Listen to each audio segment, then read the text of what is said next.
आज के मार्केट की अगर हम बात करें तो निफ्टी में 0.74% तक की सेलिंग देखने को मिली है। कल जहां पे यहाँ पे एक अच्छा मूव आया था निफ्टी में, वहीं आज वो फुल मूव रिवर्स हो गया है। हमने कल के मार्केट अपडेट वीडियो में भी ये चीज समझी थी कि एक दिन के बिल्कुल तेज मूवमेंट से आपको एकदम एक्साइट नहीं होना है, एग्रेसिव पोजीशंस नहीं लेना है, क्योंकि ट्रेंड जो है शॉर्ट टर्म वो अभी भी डाउन ट्रेंड में है।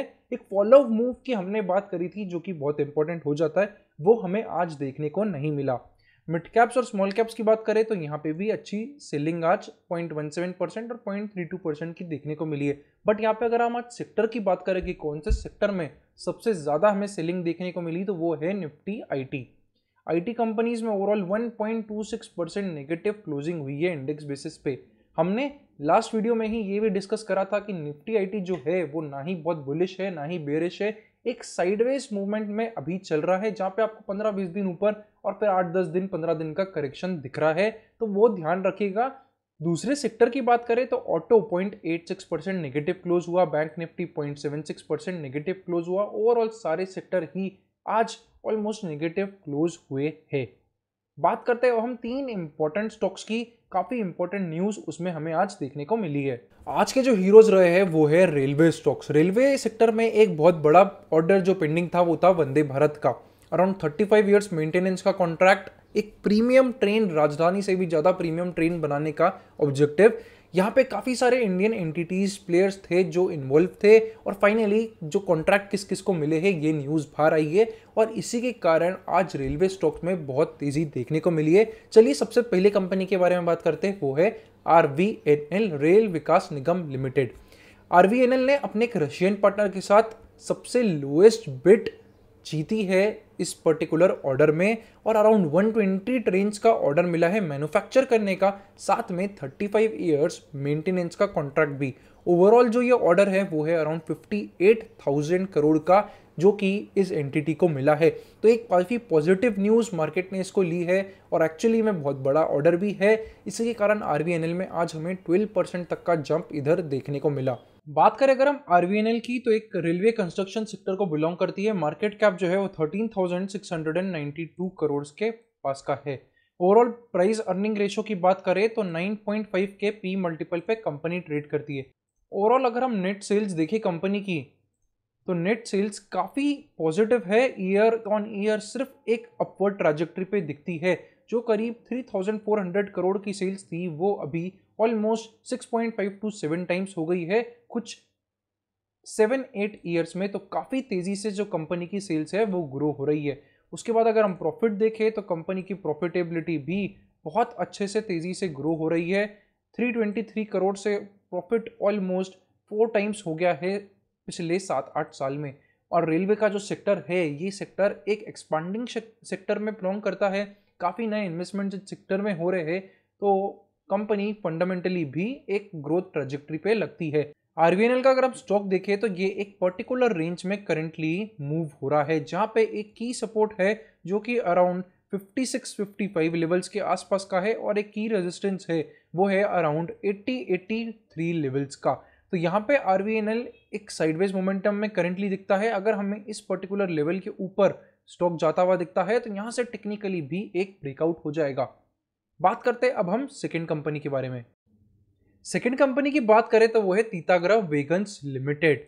कंपनी के ओवरऑल अगर हम मार्केट कैप देखें तो अराउंड 2,600 करोड़ का मार्केट कैप है।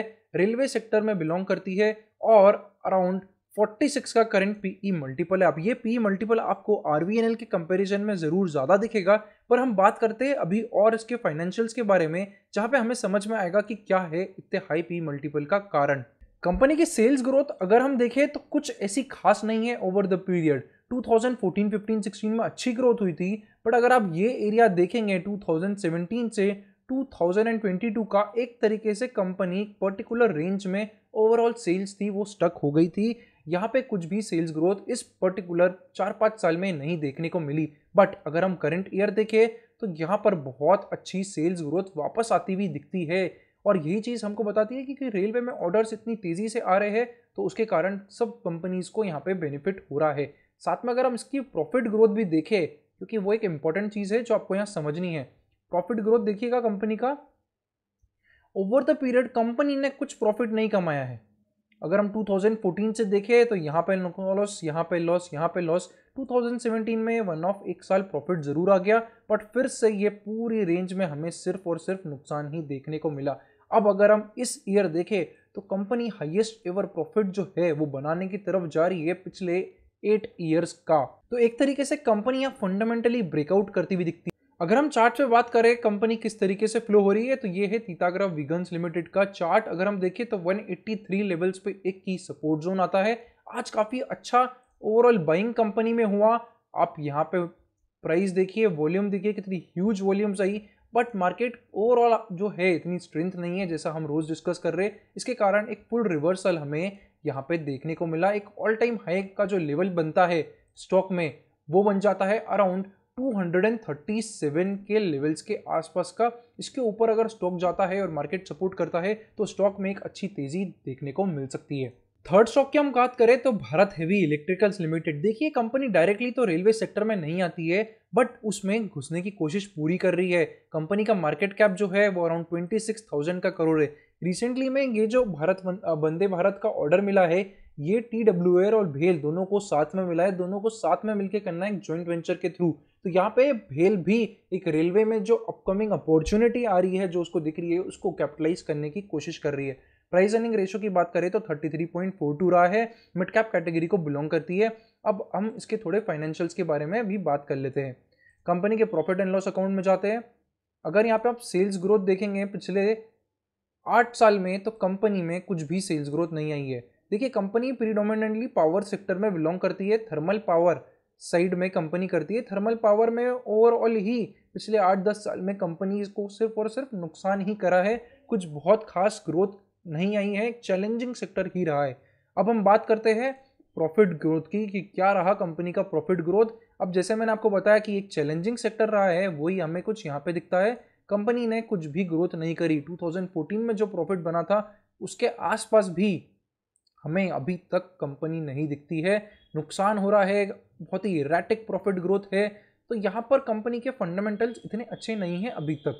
तो ये तीनों स्टॉक को आपको ट्रैक में रखना है और जो बातें मैंने आपको इस वीडियो में बताई है वो भी ध्यान रखना है। अब चलिए हम चलते हैं क्वेरी सेक्शन में। कमेंट्स में काफ़ी सारे स्टॉक्स के एनालिसिस की रिक्वेस्ट है, तो हम कवर करेंगे इस वीडियो में 2 स्टॉक के बारे में, जो है अतुल ऑटो और AGI ग्रीन पैक। अगर आपका स्टॉक इस वीडियो में कवर नहीं हुआ है तो चिंता मत करिए, हम वीकेंड में जो सेशन लेते हैं हम उसमें सारे स्टॉक्स को कवर करने की कोशिश करते हैं, क्योंकि डेली बेसिस पे हम सारे स्टॉक्स कवर नहीं कर सकते। हमारे पास लिमिट होता है 2 या मैक्सिमम 3 स्टॉक का। चलिए सबसे पहले चार्ट लेते हैं हम अतुल ऑटो का। ये है आपके सामने अतुल ऑटो का मंथली चार्ट। अब ध्यान से देखिए, यहाँ पर एक वाइडर फ्रेम पे अगर हम समझे तो स्टॉक ने अपनी एक जो डाउनवर्ड ट्रेंड थी जो चल रही थी अराउंड 2015 से, ये पर्टिकुलर एरिया से ये ट्रेंड का यहाँ पे चेंज हुआ है। देखिए अतुल ऑटो में कुछ फंडामेंटल ट्रिगर भी है। ये इलेक्ट्रॉनिक 3 व्हीलर में घुसने वाले हैं। अतुल ऑटो ऑलरेडी 3 व्हीलर में एक बहुत प्रोमिनेंट नेम है। इलेक्ट्रॉनिक व्हीकल में आने में ज़रूर थोड़ी डीले इन्होंने कर दी है, बट एक्सपर्ट्स का ऐसा मानना है कि ये तेज़ी से मार्केट कैप्चर करेंगे। इस क्वार्टर के जो रिजल्ट्स थे वो आप ज़रूर देखिएगा, उसमें प्रॉफिटेबिलिटी वापस आई है, एक अच्छा टर्न वहाँ पे भी दिखता है। तो अतुल ऑटो आप यहाँ पर अच्छे से क्लोजली स्टडी कर सकते हैं। अगर हम और क्लोजली वीकली और डेली टाइम फ्रेम पे देखें तो ये करेंटली एक अच्छा रेजिस्टेंस जोन है, वो है अराउंड 372-373 लेवल्स का। इसके ऊपर हमको और मोमेंटम स्टॉक में दिख सकता है। अगले स्टॉक की बात करते हैं AGI ग्रीन पैक। अगर हम इसका की सपोर्ट जोन की बात करें तो ये एक अच्छा सपोर्ट जोन यहाँ पे बनता हुआ दिखता है, जो है अराउंड 280-285 लेवल्स का। करंटली स्टॉक इसके बीच में ट्रेड कर रहा है। अगर यहाँ पे हमें रेजिस्टेंस का ब्रेकआउट मिलता है अराउंड 400 लेवल्स का, तो यहाँ पर एक अच्छी अबव अपॉर्चुनिटी बन सकती है। ओवरऑल वाइडर टाइम फ्रेम पे देखें तो एक चीज़ आपको यहाँ पे याद रखनी है, वो है ये कैंडल और ये कैंडल। देखिए 2 बार इस कैंडल से एक बड़ा रेजिस्टेंस हमें देखने को मिला है। ओके, मंथली चार्ट है ये जो करंट है। जब ऐसे करेक्शंस आपको मंथली चार्ट पे मिलेंगे ना, इतनी वाइड ऊपर की साइड सेल ऑफ मिलेगा, एक ग्रेव स्टोन काइंड का कैंडल भी इसको बोल सकते हैं। तो यहाँ पे आपको सेलिंग का याद रखना है कि ये जो लेवल है ये बहुत क्रिटिकल हो जाता है, ठीक है, 408। इसके नीचे स्टॉक में ज़्यादा कुछ काम मत करिए, क्योंकि ये बहुत ह्यूज सप्लाई है ऊपर की साइड। तो उम्मीद करता हूँ आपको ये वीडियो इंसाइटफुल लगा है। अगर लगा है तो चैनल को सब्सक्राइब करना मत भूलिएगा और वीडियो को लाइक जरूर कर दीजिएगा। मिलते हैं फिर से अगले वीडियो में। Thank you for watching. सी है देवांग महेश्वरी।